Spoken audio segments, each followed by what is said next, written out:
धाकड़ खबर बेखौफसमा बेबाक अंदाज।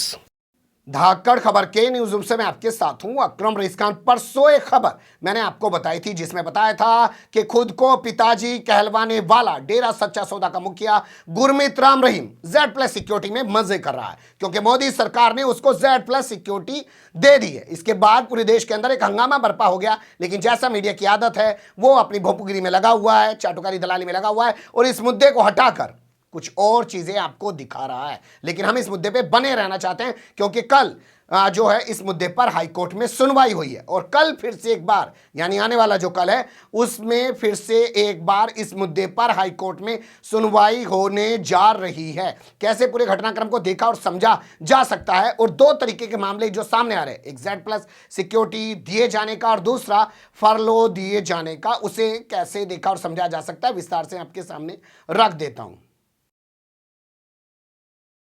पहले बात कर लेते हैं हाई कोर्ट में विचाराधीन मामले को लेकर। देखिए, जो डेरा सच्चा सौदा का मुखिया है और खुद को पिताजी कहलवाता है गुरमीत राम रहीम, ये बलात्कार के आरोप में दोषी ठहराया जा चुका है। आरोपी नहीं है वो अब दोषी ठहराया जा चुका है, सजा उसको हो चुकी है। इसके अलावा हम देखेंगे पत्रकार रामचंद्र छत्रपति, ये भारतीय जनता पार्टी रात दिन राम के नाम पे राजनीति करती है। अगर इसको शर्म होती, या हरियाणा के मुख्यमंत्री को शर्म होती है, सत्ता जो केंद्र में बैठे हैं उन लोगों को शर्म होती, तो कम से कम ये कहते कि इसने पत्रकार रामचंद्र छत्रपति की हत्या की है, इसको बख्शा नहीं जाएगा। लेकिन उसको फरलो दिलवा दी गई। उस मामले में भी वो सजा ही काट रहा था। 7 फरवरी को बाहर आ गया, 27 फरवरी तक वो बाहर रहेगा। उसके फरलो जिस तरीके से दी गई है, एक दिन में तमाम चीजें सैंक्शन की गई है, उसको लेकर पंजाब में एक आज़ाद प्रत्याशी यानी कि निर्दलीय उम्मीदवार जो हैं वो पंजाब चंडीगढ़ हाईकोर्ट पहुंच गए, हरियाणा हाईकोर्ट पहुंच गए और उन्होंने पिटीशन दाखिल कर दी। उस मामले पर हाईकोर्ट ने जवाब तलब कर लिया था हरियाणा सरकार से।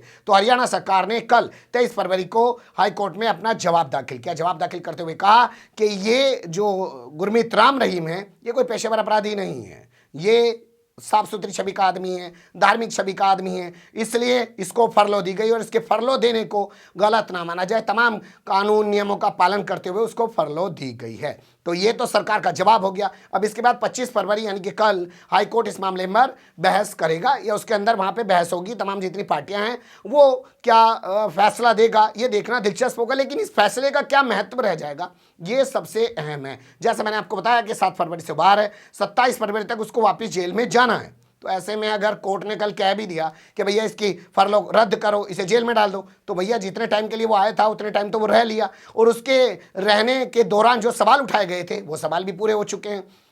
जब वो बाहर आया था तो कहा गया था कि पंजाब में जो चुनाव हो रहा है उसको प्रभावित करने के लिए भारतीय जनता पार्टी की हरियाणा सरकार ने जानबूझ के उसको बाहर निकाला है, ताकि उसके भक्तों के जरिए जो है चुनाव में फायदा उठाया जा सके, इसलिए उसको वापस डाला जाए। वो वक्त तो बीत चुका, चुनाव खत्म हो चुका, अब तो नतीजों आने की बात है। लेकिन जब उसको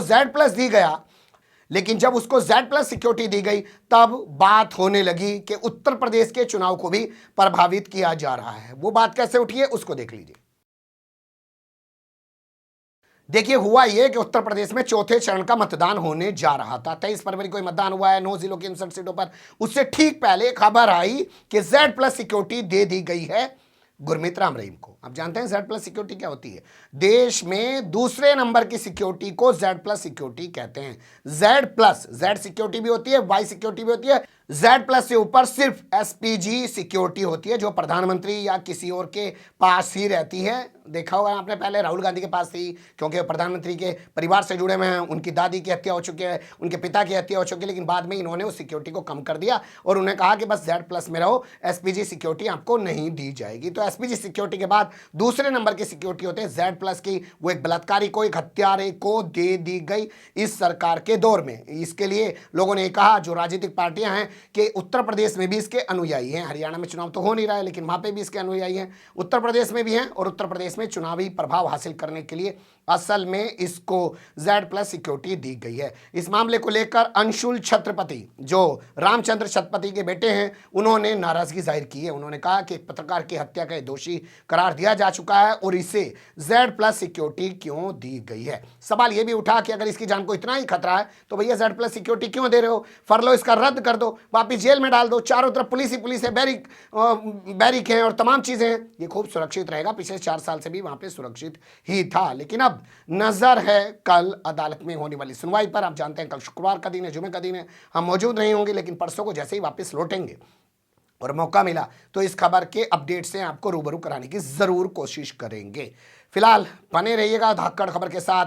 ये नया इंडिया है, ये नया भारत है कि बलात्कारी हत्यारे को Z+ सिक्योरिटी दी जा रही है, और जो पीड़ित है बलात्कार का, हत्या का जो पीड़ित परिवार है, वो दर बदर इंसाफ के लिए भटक रहा है। बेहतर ये होता कि सरकार ऐसा मैकेनिज्म बनाती है, ऐसा सिस्टम तैयार करती कि जो लोग पीड़ित हैं वो इंसाफ की लड़ाई आसानी से लड़ पाते।